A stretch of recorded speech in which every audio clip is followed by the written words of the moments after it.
ചെറിയ വാവ.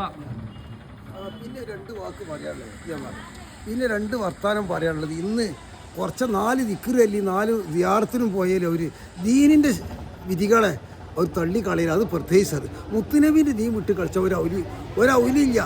എല്ലാ ഔലിയ മുത്തുനബീൻ്റെ ചെറിയ സുന്നത്തും കൂടി നമ്മൾ വലുതായി കാണണം. അതിന് നിസാരാക്കുന്നതിന് റസൂലുള്ളാഹി മനസ്സിലാക്കി, ഔലിയാക്കന്മാർ മനസ്സിലാക്കി. അത് പ്രത്യേകിച്ച് ഉറപ്പറപ്പിങ്ങളെ ചിന്തിക്കണം. ചെറിയാലും ഒരു മൂതരയുടെ സുന്നത്ത്, കുറേ മൂതരയിടലോ മീശിക്ക് അവരെ നിറഞ്ഞ ദുന്യാവിൻ്റെ ലോകമല്ല അവർ കണ്ടാണ് നമ്മൾ മീശിക്ക് നിഫാക്ക് ഉണ്ടാക്കുന്നത്. നമ്മൾ പഠിച്ചു മീശിക്കുള്ള പാട്ട് ഉപയോഗിച്ച മീശിക്കുള്ള ഇത് നടത്തുക, ഇതൊന്നും നമുക്ക് യോജിച്ച കാര്യമല്ല. നമുക്ക് മുത്തുനബീൻ്റെ വിധിനെ മറികടക്കാൻ ഒരാർക്കും എത്ര ദർജെത്തിയാലും അധികാരമില്ല.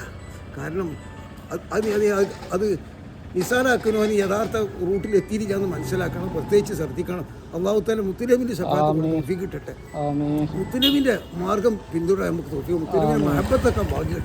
അതുകൊണ്ട് നമുക്ക് രക്ഷയുള്ളൂ. മഹാന്മാരൊക്കെ അങ്ങനെ വിജയിച്ചോലാണ്. റസൂലുള്ളാഹി തങ്ങൾ സ്വർണത്തിനും വെള്ളിൻ്റെയും പാത്രത്തിൽ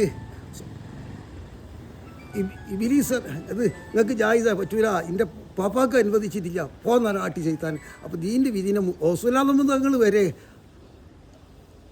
ദീൻ്റെ വിധിക്ക് മറികടത്തിട്ടില്ല. അപ്പോൾ നമ്മൾ എത്ര ദർജെത്തിയാലും റസൂലുള്ളാഹിൻ്റെ ഒരു വിധിന് താത്തിക്കെട്ട ആർക്കും അധികാരമില്ല. അത് താത്തി പറയാനും പറ്റും, ചെയ്തിയില്ലെങ്കിൽ കൂലിട്ടൂല എന്നുള്ളൂ. അതിന് നിസാരാക്കി കഴിഞ്ഞാൽ ദീനിന്ന് പുറത്താവും, മനസ്സിലാക്കണം. അതുകൊണ്ട് നമ്മൾ പ്രത്യേകിച്ച് മഹാന്മാരെ സഹായമില്ല നമുക്ക് രക്ഷപ്പെടില്ല. നമ്മളെ അമലോണ്ട് നമ്മൾ കഴിച്ചില്ലാവെന്ന് വിചാരിച്ചേണ്ട. മഹാന്മാരെ മഹബത്ത് വെച്ചുകൊണ്ടും അവരെ മനസ്സറിഞ്ഞ് പറഞ്ഞിട്ട് നമ്മൾ രക്ഷപ്പെട്ടിട്ടുണ്ട്. അതാണ് നമ്മളെ ആവശ്യം. അസ്സലാമു അലൈക്കും വറഹ്മത്തുള്ളാഹി.